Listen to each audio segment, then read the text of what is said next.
complot ya Katumbi pour mission ya Katumbi baza nango na kati ya opposition ezali ya ko effacer UDPS pour atali ete lelo soki UDPS ekobi ezo continue kosala mosala nango biso tokozala na place te yango wana bakenda kopona mayo faible pour baza ba invalider pour soki ba invalider eza Félix te soki ba boyi oya boyi ko baza kosala na Kabila boyi pone ne boswana boyi bana na Kabila yango Kabila boyi oya.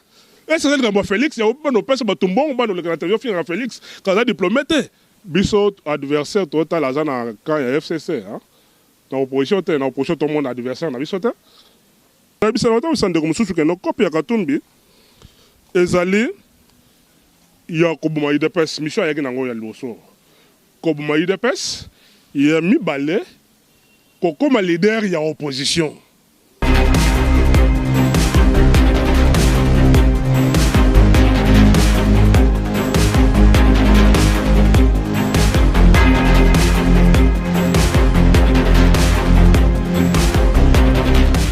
Mbote na bino bandeko balandi ya Congo Millennium na ebite bozali penza ebele oboso bo etando eke ya bino kolanda émission na biso l'invité ya mokolo ya lelo esengo penza ezali epa na biso topesa bambotama elamu na ba ebanson babotama mokolo mwa lelo mbotama elamu na Lolita Wako également na Paulin Polecha bino nyonso à partir ya France topesi no penza bambotama elamu kasi mokolo ya lelo tozali na esengo ya koyamba pona bino national les rapporteurs adjoints ya UDPS, voilà, et puis Azali sous secrétaire général Kaka national, voilà, il y a parti UDPS, Nayende Tolingito Sola par rapport à Yabama Solo, Maé, Mazali Kolekana, Awa, na ville province à Kinshasa, Mbote Nayo national. Mbote Ndeko Tatiana. Ndeko Nixon, likambu moko penza ezali ko betisa bayi mboka mwa motema makasi ezali likambo nanu to banda likambo ya Genève likambo esika wapi penza ba set opposant bao bazaki ba candidat te ba kamba biso na présidence ya république kasi to ko comprendre te eloko nini esali yo nga na retirer signature nga ibwe eloko nini esali te bayokana te sima ya kosisa masola Genval UDPS ya kotala kenyo so nazaki complot contre l'UDPS. Complot, il y a Katumbi pour mission, il y a Katumbi, il y a quatre oppositions, et il y a effacer l'UDPS. Pour atteindre les lois qui UDPS et Kobi, ils ont continué à faire ça, nango, mais c'est dans la place. Il y a un bakenda kopona maillot faible. Oh, yo ba comploté qui bien avant moto ba yeba que non moto c'est l'homme de confiance à Félix. Tika to manipuler, tika to joyer, to tiaye liboso. Nous sommes planifiés qui ont liboso. Na oyandimi yango, oyandimi poste wana, ezali mutu oyo akoki kozalanda ki liboso ya batote. To ebi passé na ye, oyo nyo sala na kati ya mboka oyo. Lelo tanto tozali kota la gouverneur ya ville ya Kinshasa, ezali ye mutu apesa ka ba voix Ndeko Fayulu, mutu apesa ki voix po ki muta comme gouverneur. Lelo makambo sali leko ko surprendre biso to ebi ke non mutu wana zana makila tetrise. Lelo ba premier candidat commun ya opposition.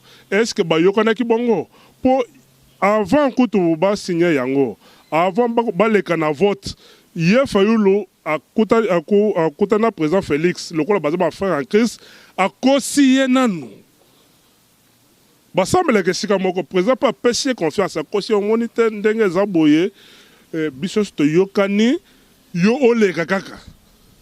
Comme ça, yo landaka d'engue toke de poste so bongisi makambunyo, so que zaki le kota o azali ko sa frère en Christ. Mais le comme on ka musanga na makambo wana. Ce qui to talisima to kotale tende ko Fayulu. Na matongulu bazalaki na boyokani te. Fayulu abenganaka matongulu na kati ya dynamique. Fayulu na Mbemba na Jean-Claude Vwemba bazalaki koyokana te. Fayulu abengana Kiakwama. Fiyu Ndondoboni. Matongulu na bamususu na kati ya dynamique. Mais eloko zoka musabiso lelo boyokani bakomi nango lelo. Et uti wapi ndeko tatiana na koyebisa ke moto imposer boyoka na neza Katumbi po Katumbi bazongeli bango ba caution na bango azongeli Fayulu $100,000 na ye abakisele na mbongo azwi mozutu azongisa 100 000 $ na ye abakisele na mbongo azwi bamatungulu et tous ces gens là bazali bacandidat président po ameka komanipuler bango na souci ete Genève wana emema liwa ya UDPS na leader nango po bayebi soki batiki UDPS baponi UDPS bango lelo UDPS azwi pouvoir po na bango esili que faire il faut tuer l'UDPS nde mission munene oyo bakenda kosala na Genève yango wana yango président na biso atali eloko oyo eza suicidaire vraiment lokola base nanga bamoni mpe lokola baza mpe na vision ya aigle tika na benda signature nanga mpo maye basali eza yango te bato oyo babetaki nga mbata nsima nde suite ozomona ya makambo ya Genève lelo toza biso moko bao bakolanda biso balanda biso mpo tokende na élection. Est-ce que penza ntango okotala ozolobake bino moko UDPS ntango bokoke na maponomi bokolonga mpo balobaka te union fait la force mpo ani UDPS bozolinga bozala bino moko botika baninga eske bokokaka koaccompagner Fayulu te? Tokoaccompagner Fayulu ndenge nini parce que moto avant baaccompagner ye il faut azala sincère moto avant baaccompagner il faut azala na base mais Fayulu azala na base te toremarke ke na kati ya biloko wana ezali biloko moko mabe tosanganaki na bato oyo balingi biso te et puis basali biso coup po bagaranti bapesaki biso avant na oyo kolekana eza yango te faut bato bayeba bazomona Félix a retiré signature na arrêté mais signature wana basalaki yango avant vote c'est-à-dire bagaranti que non yo tala surtout Fayulu moto a convaincre président Félix oh non signé kaka po toyebi déjà que yo moto leki signé kaka tamba ke kuna bakuta eza makambo mosusu. Et puis deuxièmement, il faut que na document wana ba ko signer après et ça que non candidat comme un candidat pour na kokende na maponomité il faut qu'on presse pe loko wana azali candidat ya boycott mais biso to ka konti ma place wana te poto ke ko boycotter élection le lota bazo ba que avec la machine à voter on n'ira pas aux élections d'accord mais en 2011 on avait des bulletins bato na ba trichaki est-ce que likambo ya kokende likambo machine za wana non. Avec ou sans machine, ces gens-là sont capables de tricher. Alors, il faut que le moyen de contourner tricherie. La vérité, il faut baser la sincère, il faut baser la franc, le bon peuple. Problème, tout ça, Katumbi veut son retour dans la scène, veut son retour dans la course, même ils ont le problème, il y a un candidat comme non. Fayulu ndenge batie wana ni nezo garantie bango te ke lobby akoko contourner pe bango. National banda kala tongo boyebaki ke bino nyonso ba opposant bozo yokana te pona nini bondimaki ke bozala ensemble. Mais écoute ceux qui toboyaka bakoko koloba non UDPS bloc UDPS alingo kovanda na bato te. Ah au moins toke kovanda bango eloko eboteli biso ce toboyaka ngeza kaka même chose. Tu comprendre? Alors lelo tellement te comprendre je wana tokoko epena tokoko esu na motambo wana te. Parce que bele balo bako non UDPS alingo sangana bato te UDPS bona boy tokei. Kaka bato bazo critiquer biso wana bato bazo critiquer biso wana ezaka même bato balanga ba critiquer biso soki to boyaka kokende. National balobi que bino nde batu boza penza kotia biso moi peuple na moi flou comment bino bokondima te président Félix ye azala candidat tandis que bakoloba te ye penza ba dossier na yo akotisaki na seni kuna ezali ba dossier moko ya mbutu bakondima makambu te ke bakoloba te atanga te bakoloba mambo ebele sur président Félix toyebi te ezali ya solo to yokepai na yo mais ndeko tatiana na yebi ke bato bazolanda wana ifu bazana mitu Félix en 2011, il était candidat député national. Barrete na candidature na ye. Surtout tant bien loi ya 2011, loi électorale à 2011, balobi oyo akoki kozala candidat député national, il faut avoir un diplôme et licence ou un diplôme équivalent à ce diplôme là. Félix Barrete na candidature na ye na 2011. Et puis pour qui est député malgré aboye que ne siéger. Pour nani na tango wana balobela likambo ya diplôme te. Lelo oyo Félix a déposé candidature na na Seni. Seni est demi candidature wana. Après baké na cour constitutionnel ko a posé tout problème na ngote. Aleki mais si comme makambo diplôme na ezoruta wapi. Yango la zone semino que mission complot za makasi contre UDPS. C'est-à-dire il faut faire disparaître l'UDPS. Bana bazo sala complot na kaka bato bazo pesa ba mbongo na ba journaliste moko boye.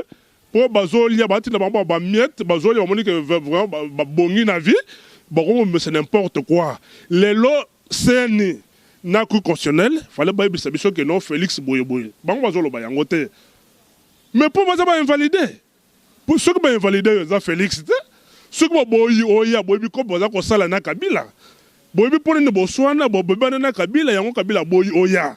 Et c'est que Félix, il y a un peu de tombon, le Félix, quand il a diplômé. Il y a un exemple en 2011, tant que la loi électorale en 2011. Pour ne soulever un problème, on a dit que les Londres faut soulever. C'est-à-dire, les blancs, on a appelé solo, parce que les gens ont beaucoup de temps, il y a élection. National tolobela sika penza likambo ya bozongi ya président Félix Tshisekedi toyokaki te ezalaki lundi esengela mwana nyonso ya IDPS to pe mwana nyonso moimboka alata pembe mpona kokende koyamba Félix Tshisekedi toyoki te ekomi mardi ekomi bo samedi te biso tolingi kosangana na bango te po tolingi plein na biso bango kuna bamona ngo te na koyeba te makambo ya bozongi ya président Félix ekomi makambo ya ba jibe mpia na ndenge ezalaka kala tozozela ba plein na martyr to ndenge nini. Non, ils ont bon côté. UDPS, ils ont parti moko, ils ont parti politique, ils ont organisation nango, biso toze la thème moto buena parce que biso adversaire total la zana quand il y a FCC hein. Dans l'opposition tout le monde adversaire na biso te. Et ça selon agenda na biso, agenda président, azala makambo sala, azo ya kala mingi te. Ezate o toze la bato moko boye koma wenge, non, ils ont bon côté. National baza ko accuser président Félix que azolia bambongo azolia kanyaka côté ya président Joseph Kabila pona nini balobi te na UDPS boko ba boza ba opposant boza ne lo côté bongo ba jet ya cher président ko tambo nango mbongo wana nyonso akozwa yango api kaka na ba cotisation ba $1 to boni ndeko na zo bisayo tala Félix UDPS eza eloko ya makasi UDPS eza eloko ya makasi on ka ba $1 wana. Les gens vont $1, les gens vont $10, les gens vont $100. Na minute yo, je n'ai la qui ça yo. Il faut parce que au moins mbongo yo ezali papa Emile aux États-Unis. A tenu contribution à $100 pour na soutien à Félix. $50 wezan de koja Diamba na kati ya France. Atteindre cotisation naïe pour na Félix. Est-ce qu'on a lobby combien de personnes? Batine pour tout compte ça chaque jour, bato bazo tinda. Tout compte ça chaque jour. On attend la zone loba wa. Et zambon on a ngate zambon batine pour na côté na compte. Nasana ba nini, c'est la ba nini, ba bordero ya bango wana zawapi. Na boaki ya ngoto nini. Na auto zonga na tongo na cause les na sac. Et ça bato bazo tinda mbongo, bato bazo tchaba mbongo. Je vous dis, il y a des millions de Congolais c'est-à-dire ils ont contrat à Félix na peuple a tali que non moto a le belabiso moto a bongisa va venir na biso yewana et ça bato bazotia ba 100,000 maboko pesa kombo na ye mbongo ekoti na ndenge moko ça dit lelo bato zo kotoka kota Félix aza candidat o azozela te que batela ye et pas ya bato yo bakwa ko pona ye que non yo za candidat to tshelo mbongo non Félix sa population. Mais balobaka kosombela to baliboka ya moninga kosombela ngokwanga te eza makambo mutu na biso muso wazo sala o soit les baponiye candidat comme ya mafia azozela mbemba ache maboko katumbi ache maboko non biso eza peuple parce que tango bako ache maboko bango nde ako rendre compte na peuple congolais to soka leki mais Félix ako rendre compte na peuple congolais pour peuple congolais azotia cotisation na ye. Wana eza vraiment faux débat. Eza faux débat quand na mike na biso na to sala avantage na ngo eza nini? Avantage na ngo eza na ya peuple moko ko sala campagne. Dépense ko za la mingi te peut-être ba déplacement. Bino moko boko tala koya ya Félix na koya na bango. Différence ko za la kaka pona koyeba que non IDPS a état esprit eza parti ya peuple. Bako bundisa ngo na ba façon tout mais bako kokate. Se comprendre?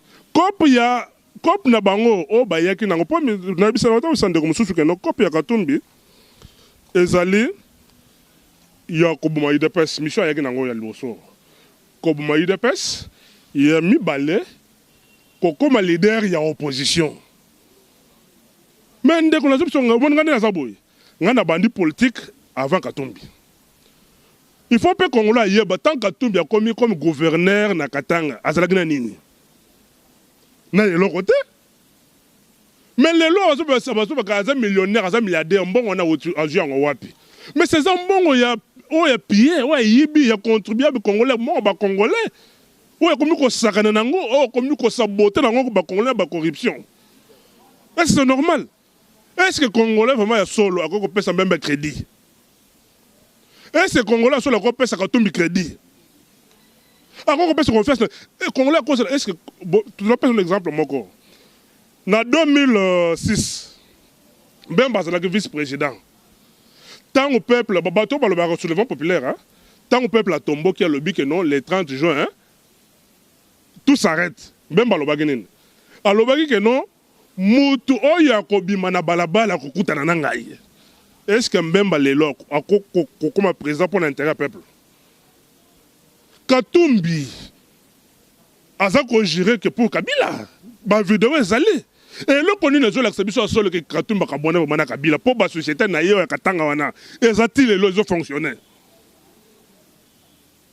Azam mutu batinde la bisote pour bisote yebakite. Président azapé moto, on ne parle pas l'erreur tu m'as yebakite le non moto. Alex sapé moto malam mais tu bakite moto Alex moto malam à cause de la kaina. À cause de la ndenga zona moto moto ma bien démon.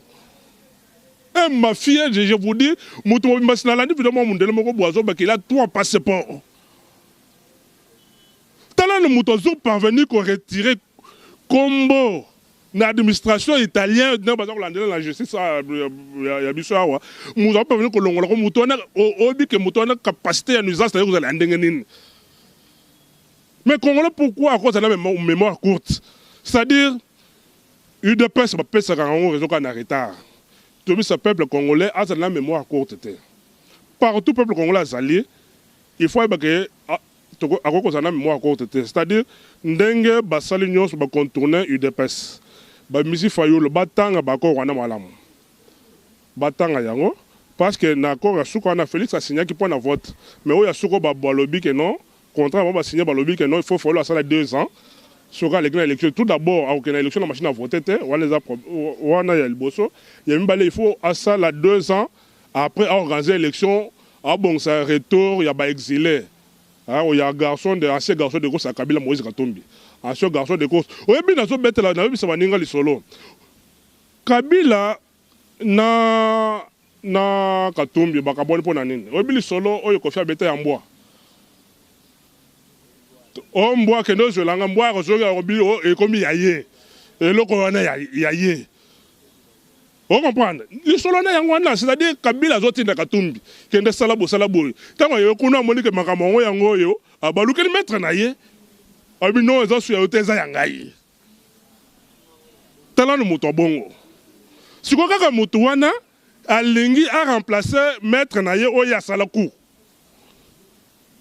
Kabila ko pona ata moto aliboma comme président mais Katumbi te. C'est-à-dire il y a des choses peuple congolais il faut vraiment se ressaisir. Bateau se ressaisir. Bateau, bona, boto, Félix, non.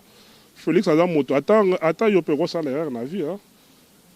Ça l'erreur dans la vie. Mais, tout le monde a dit que tu as moulili. À côté avant, tu as bateau moulili. Mais Zambé, vraiment, à ce pays-là, qui a l'ongola. Le rôle est mouina. Beaucoup de pembe, l'ongola peut mettre bateau moulili.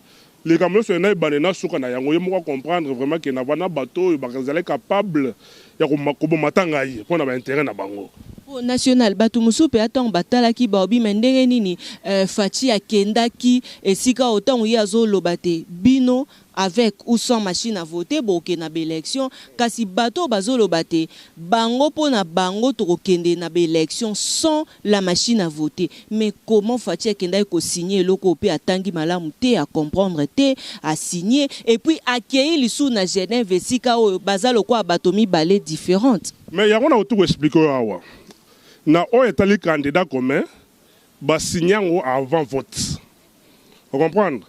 Oui, bah, il y a des gens qui sont fâchés à signer qui ont voté. Oh, bah, il faut aller aux élections, ça la machine à voter. Oui, bah, ça l'est aussi. Mais il y a vote, il y a vote, il y a vote, candidat comme bah signer avant vote. pour Fayolo Katumbi le malin Katumbi le malin wana. Hier, nous Félix, tu vois, on va te soutenir. Mais comme Mboussa n'est pas là, fais tout que Mboussa arrive. Nous sommes les hommes maquillés caca. Les hommes zouka yende acteur. Yende acteur. Vous comprenez? Yende acteur. Vous comprenez que Moutounet Katumbi, il dépasse ses partis politiques naïté. Mais à c'est la président qui est présent, l'on la Katumbi, l'on la Kaboun, l'on la Kabouy, l'on la Kazad. Peter Kazad. Quand l'on la bango, est-ce que ça y est? Pour l'année Moutouana, c'était à la question présent, l'on la Batouana. Baza ko accusé balobi ke na IDPS bozui secrétaire moko botom sous niveau étude des amukie ya zongi sika na université wana eza malobo ezoloba ma surtout na mikili ya poto balobi te CG auti kozonga kelasi sika niveau étude des amukie tom sous pour yango te. Voilà, mais il faut expliquer batou Jean-Marc Abonda est licencié en sciences politiques et administratives. C'est quoi ça na université? Voilà, siko ado ça la droit. Vous comprenez? Alors, ça la droit, ça licencié en sciences politiques et administratives. C'est quoi ça la droit? Jean-Marc Attala lobby, il fallait que ça doctorat, mais pourcentage dans nango, ils ont éligible était, hein? Dans éligible que ça la doctorat. Vous comprenez? Il y a un aussi quoi lobby, il faut la ça droit, na bunda pona comme éligible na kendeti na ça doctorat. Mais il est licencié. C'est un monsieur que Tshisekedi a présenté en 2011 dans Katan comme un héros dans l'ombre. C'est un ancien président fédéral. Azamouto et Katum, ya Kotsa Boloko, na ba façon sur la Katanga, tant Katum ba gérer Katanga ou bimba. Katum ya Kotsa jamais combien de fois en prison. Qui a wana tina, tant mon soir le bébé longolais. Non, Katum ya yebi que ce monsieur ici ne peut pas me supporter ma gamona salarié. Vous comprenez? Ce monsieur ici, ma camarade, et puis Jean-Marc Abba secret belé à Katumbi. Parce que Jean-Marc Abba na Katanga, tangi na Katanga. Alors, pour nous étouffer, il faut balongola, sinon, c'est là Jean-Marc a montré, on les a commis sur mon Katumbi. Bon, c'est là. Quand les hommes Merci beaucoup National Tokomi na souka so eza un message moko sengai na o lancé surtout na ba openza ba okende ko voter et puis na arrivé surtout il y a président Fachi pona déjà samedi. Bandeko balandi Congolais partout aux alliés na ko senga na bandeko bo metika na distraction te ya bateau bazo na tribalisme bazo ya ngoto ndeko tatiana bisaki bandeko moko est-ce pas que au moins moto bandundu net bapende ce sont des Kasaïens non eza histoire ba ya ce sont des Kasaïens non ba bambala bandeko la biso bambala soko tali ba kombo wana eza ba kombo moko c'est-à-dire il y a des gens qui veulent nous diviser pour bien régner. Nous sommes tous des Congolais, nous avons une division à Zate, mais nous faisons la politique, nous avons une école moko. Il faut tout sauver l'école, nous avons un tribalisme. Vous comprenez? Fachi a zoé à la mingité, nous avons pour na kei na ye. Oh, il va contribuer pour la Fachi, va continuer à contribuer pour la soutien à la campagne, à la mingité campagne des Obanda. Bon, on va contact nangate, ceux qui veulent contacter, ils ont plus de 143. 89 75 66 276 plus 243 89 75 66 276 on a rejoint directement et on a benga vraiment soutien à Fachi ndé toza bo mbalo oyo to gagner l'élection on a pas to contrôler yango na façon ba santé et ça la machine et ça la bulletin de vote ba ko tricher mais et le comme o te ko ça les akaka ko lande la ko sécuriser élection on a contourner tricherie wana ba mbote ben na bino so boko landa biso to après kala mingité makoma ngozo banda les samedi donc boy repère sa date Fachi kala ta to ko annoncer une date ah to ko tala nani yak na nani nani azanani. Merci beaucoup National Tokomi na suka émission na biso l'invité à mokolo ya lelo o tozaki na esengo penza ya koyamba po na bino moko bakambi ya UDPS. Merci l'équipe technique Momba ya Congo Millennium kasi tokozonga et c'est possible bino tozonga sa sous national écrivez-nous tokozongela lisusu et puis botinde ya sope ba question topé mituna tokotuna. Merci na bayenyo so bozali na bomesanya ya kolanda biso. Merci et surtout na number 1 ya Congo Millennium Papa Riki Dibendi akoya na mikili ya France. Merci ensemble Bernard Mwasi et Maman Jolie Dibendi. Merci à toi Ben, merci à Jires, merci à la DG Bambou Mavambu, merci à tout le monde. Cécile Osango, champion à ma gauche, Maître Bas Badi Banga, Boza tellement et belé bino bayo Bolingarabiso, Golf One Sécurité, la DG Bambou Mavambu, Yonde Maram. Bobby Mikolo numéro 569, car honorable Serge Kaimbe. Merci à tout le monde de nous avoir suivis. Ceux qui nous ont Zongité, retrouvez-nous prochainement, car on a 4 émissions, l'invité actualité politique et Koya Moto. Borozongo ka na Congo Millennium surtout, abonnez-vous massivement. Allez, au revoir.